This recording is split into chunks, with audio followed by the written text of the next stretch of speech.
Hello friends, स्वागत है आपका हमारे यूट्यूब चैनल कैन अकेडमी में। हम आ चुके हैं आपके लिए टेंस की अगली क्लास को लेकर के। और जैसा कि आज देख रहे हैं कि हमारा जो पास्ट कॉन्टिन्यूअस था वो पूरा हो चुका है। आज हम परफेक्ट टेंस की तरफ जो है चलेंगे। आज हम परफेक्ट टेंस को पूरी तरीके से कंप्लीट करेंगे और सीखने का प्रयास करेंगे। तो आइए बिना किसी देरी के अपने वीडियो को स्टार्ट करते हैं और हम पास्ट परफेक्ट टेंस को देखते हैं। जैसा कि हम हर टेंस में सबसे पहले हम उसकी पहचान करते हैं, हम उसको पहचानने का प्रयास करते हैं। तो आज भी हम पास्ट परफेक्ट टेंस के कुछ बेसिक चीज़ों को देखेंगे कि कुछ बेसिक चीज़ें क्या है पास्ट परफेक्ट टेंस में, और फिर हम आगे बढ़ेंगे। सबसे पहले पास्ट परफेक्ट टेंस की पहचान होती है। तो हम ये देखते हैं कि पास्ट परफेक्ट टेंस का पहचान क्या होता है। पास्ट परफेक्ट टेंस का पहचान होता है कि वाक्य के क्रिया के अंत में चुका था, चुकी थी,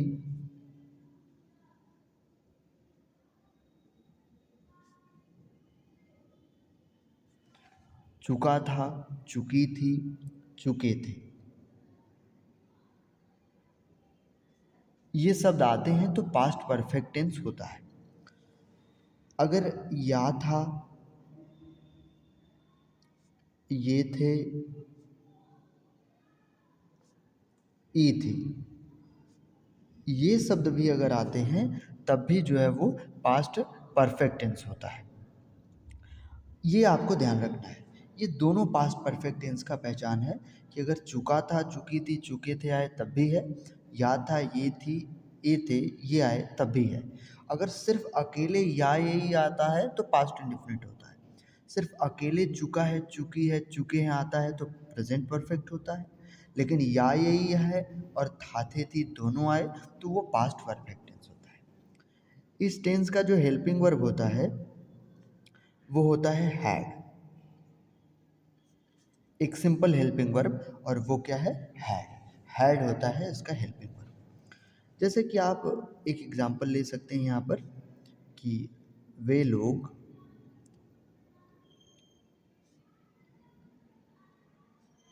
पढ़ने आए थे। कुछ इस तरीके का आप एग्जांपल ले सकते हैं, वे लोग पढ़ने आए थे।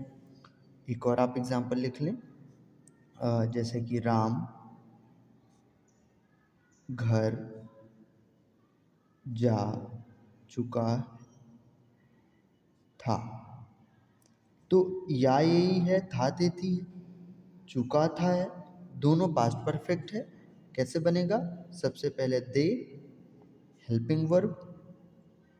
हमें पता है कि पास्ट परफेक्ट टेंस में हम क्या करते हैं, वर्ब का थर्ड फॉर्म लगाते हैं। दे हैड, कम का third form come to read, they had come to read. फिर राम घर जा चुका है तो क्या होता है? Ram had gone home. ये है पास्ट परफेक्ट टेंस की कुछ बेसिक बातें जो कि हमें पता होनी चाहिए। लेकिन हम बेसिक बातों के साथ साथ जो रूल्स हैं उसको भी देखते हैं। तो अब हम चलते हैं अपने रूल्स की तरफ। क्या कहता है पास्ट परफेक्ट टेंस का rule? Rule number first. Rule number first क्या है? सबसे पहली चीज है कि जो पास्ट परफेक्ट टेंस है, पास्ट परफेक्ट टेंस, ये पास्ट प्रीसीडिंग होता है। Past preceding. और आप सोचेंगे ये पास्ट प्रीसीडिंग किसे कहते हैं? मतलब एक ऐसा कार्य जो पास्ट में ही जो है पूरा हो चुका रहता है, परफेक्ट हो चुका रहता है। वे लोग पढ़ने आए थे, राम घर जा चुका था। अब राम घर जा चुका था, इस सेंटेंस को अगर पढ़ के थोड़ा सा इसका मीनिंग देखा जाए तो ये पास्ट प्रीसीडिंग है, माने पास्ट में वो काम जो है लगभग हो चुका है, पूर्वपद वो काम कंप्लीट हो चुका है। तो पास्ट परफेक्ट टेंस पहले हम इसी को कहते हैं। अब आपको इस नियम से एग्जाम्पल कैसे देगा? इस नियम से आपको एग्जाम्पल देगा इस तरीके से, I had gone to Delhi last week. I had gone to Delhi last week. मैं पिछले हफ्ते दिल्ली गया था। ठीक। अब पिछले हफ्ते दिल्ली गया था, तो ये पास्ट प्रीसीडिंग काम है। इसमें ये जो लास्ट वीक शब्द जुड़ गया है, क्या ये पास्ट प्रीसीडिंग को शो कर रहा है? नहीं कर रहा है, यानी ये पास्ट परफेक्ट टेंस नहीं है, क्योंकि इसमें लास्ट वीक लिखा है और लास्ट वीक की वजह से ये पास्ट परफेक्ट टेंस नहीं है, और ये सेंटेंस इनकरेक्ट है। ये सेंटेंस इनकरेक्ट है।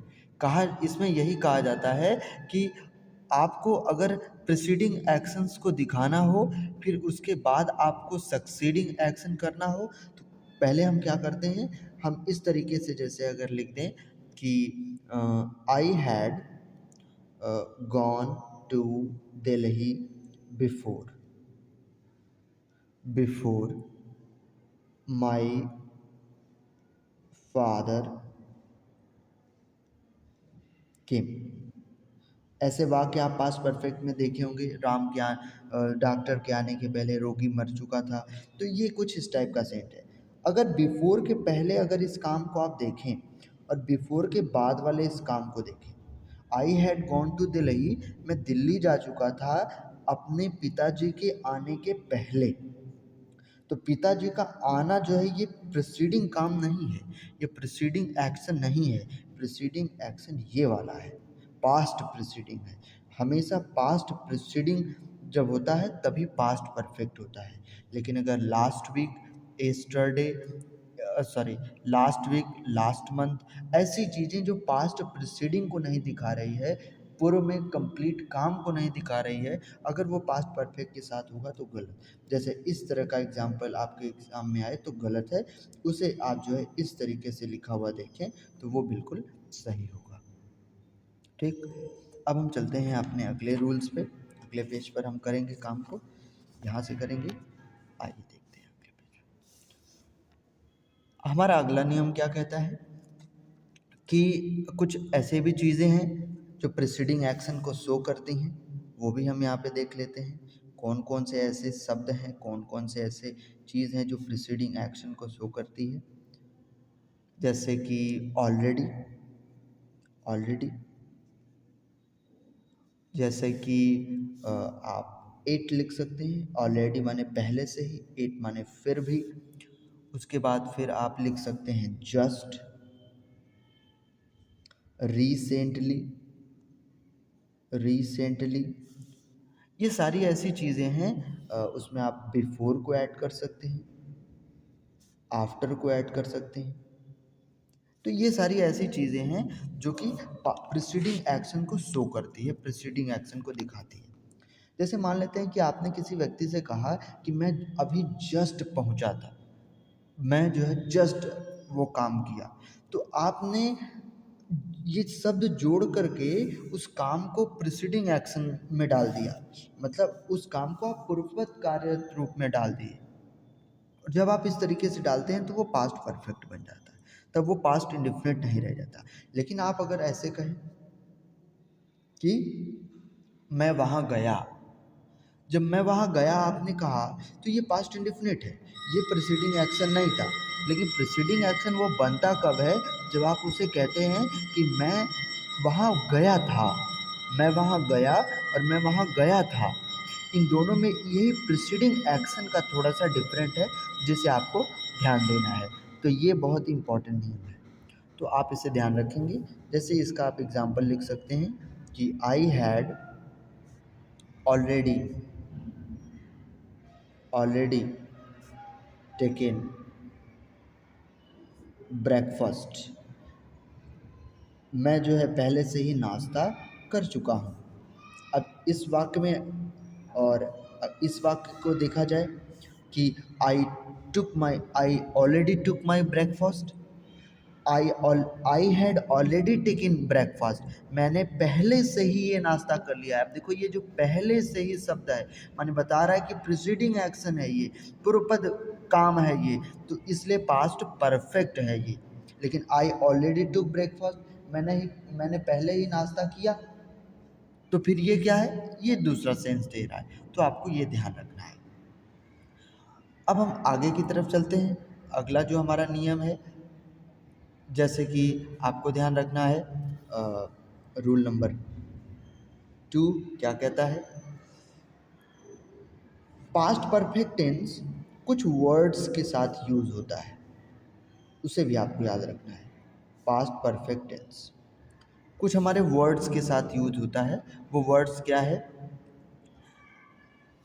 जैसे कि आप ध्यान रखेंगे, पहला वर्ड है हमारा वांट। वांट माने चाहना, होप आशा करना, उसके बाद है एक्सपेक्ट,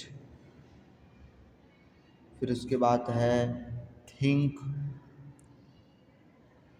फिर उसके बाद है मीन, मतलब निकालना। अब इन सभी शब्दों को थोड़ा सा देखा जाए, इनके एग्जाम्पल को देखा जाए कि ये रूल आखिर क्या कह रहा है। जैसे एग्जाम्पल नंबर फर्स्ट, आई, मान लेते हैं आपने कहा कि आई हैड एक्सपेक्टेड टू पास, मैं सफल होने का आशा किया था, बट डिड नॉट पास, लेकिन मैं सफल नहीं हुआ था। अब एक चीज़ ध्यान रखेंगे, प्रीसीडिंग एक्शन की बात होती है पास्ट परफेक्ट टेंस में। क्या कह रहा है कि आई हैड एक्सपेक्टेड टू पास, मैं सफल होने की आशा किया था, लेकिन मैं सफल नहीं हुआ। तो आपका एक्सपेक्ट करना सिर्फ इतना ही प्रीसीडिंग एक्शन है, लेकिन आप वो हुए नहीं, आपने वो किया नहीं। तो इन सभी शब्दों को ध्यान रखेंगे, इनका यूज भी कभी कभी पास्ट परफेक्ट टेंस में कुछ इस सेंस में किया जाता है। तो आप दूसरा भी एक एग्जांपल ले सकते हैं, I had wanted to help him, मैं उसकी मदद करना चाहता था, लेकिन मैंने उसकी मदद नहीं किया। ये है पास्ट प्रीसीडिंग एक्शन, और ये हमेशा जो है पास्ट परफेक्ट टेंस में आपको देखने को मिलेगा। अब हम थोड़ा सा चलते हैं आगे की तरफ। आगे की तरफ हम देखेंगे एक और, आफ्टर और बिफोर का। ये बहुत इंपॉर्टेंट है, इसे आपको ध्यान रखना है, क्योंकि ये एग्ज़ाम ओरिएंटेड है। एग्ज़ाम में बहुत बार इस रूल से क्वेश्चन बने हैं। जैसे कि सबसे पहला, सीधे हम इसको एग्जाम्पल से समझेंगे। अभी कुछ देर पहले पिछले पेज पर हमने लिखा था कि I had gone to Delhi before my father came. हमने ये एग्जाम्पल लिखा था। बिफोर का मतलब आपको पहले, ये आप टेंस पहचानते हैं कौन सा है, पास्ट परफेक्ट टेंस। ये वाला टेंस कौन सा है, पास्ट इंडेफिनिट टेंस। हमें परीक्षा में इसी टेंस को इसी टाइप के आफ्टर बिफोर वाले वाक्य को देता है और कंफ्यूज कर देता है। आपको ध्यान रखना है कि अगर बिफोर लिखा होगा उस सेंटेंस में, तो बिफोर का मतलब होता है पहले, यानी आपका पास्ट परफेक्ट टेंस पहले, यानी हैड वाला वाक्य पहले होगा। अगर लिखा रहेगा आफ्टर, तो वो इस तरीके से होगा कि माई father came after I had gone. After माने होता है बाद में, और बाद में का मतलब होता है हैड वाला वाक्य, देखो बाद में लिखा है। तो बिफोर अगर है तो आप जरूर देखेंगे कि क्या उसमें हैड वाला वाक्य पहले लिखा है। अगर लिखा है तो बिल्कुल सही है, लेकिन बिफोर करने के बाद अगर इधर हैड वाला वाक्य लिखा है तो फिर गड़बड़ है। अगर आफ्टर के बाद इधर हैड है तो सही है, लेकिन आफ्टर के बाद इधर हैड है तो बस गलत है। आपको यही ध्यान देना है, आफ्टर और बिफोर वाला कोई भी सेंटेंस आपसे गलत नहीं हो सकता। बिफोर माने पहले यानी हेड वाला वाक्य पहले, आफ्टर माने बाद में यानी हेड वाला वाक्य बाद में होना चाहिए। आप इसे जो है ध्यान रखें। पास्ट परफेक्ट से रिलेटेड यही 3 इंपॉर्टेंट रूल्स हैं, जिससे मैंने आपको बता दिया है। तो आज हमारा पास्ट परफेक्ट भी अच्छे तरीके से कंप्लीट हो गया। अब हम अगले दिन अगले टेंस की तरफ चलेंगे। तब तक के लिए bye bye. Thanks for watching this video.